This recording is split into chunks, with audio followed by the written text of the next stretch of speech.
தலைப்பு: சிவபெருமான் ஏன் நீலகண்டன் என்று அழைக்கப்படுகிறார்? பெரும் பார்க்கடல் கரைப்பின் சமுத்திர மந்தனம் போது அமிர்தத்தைப் பெற தேவர்கள் மற்றும் அசுரர்கள் கடலைக் கரைத்தனர்.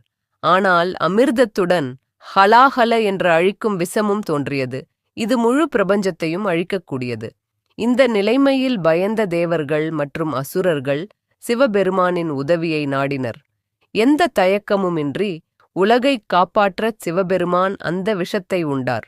விஷம் அவரின் தொண்டைக்குச் சென்றபோது பார்வதி தேவி உடனே அவரது கழுத்தை பிடித்து விஷம் உடல் முழுக்க பரவாமல் தடுத்தார்.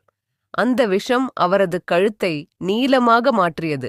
அந்த நாள் முதல் சிவபெருமான் நீலகண்டன் என அழைக்கப்பட்டார், அதாவது நீல நிறக் கழுத்துடையவர். இந்த தியாகம் பிரபஞ்சத்தை எந்த நேரத்திலும் காப்பாற்றும் அவரது கருணையையும் தன்னலமற்ற தன்மையையும் எடுத்துக்காட்டுகிறது.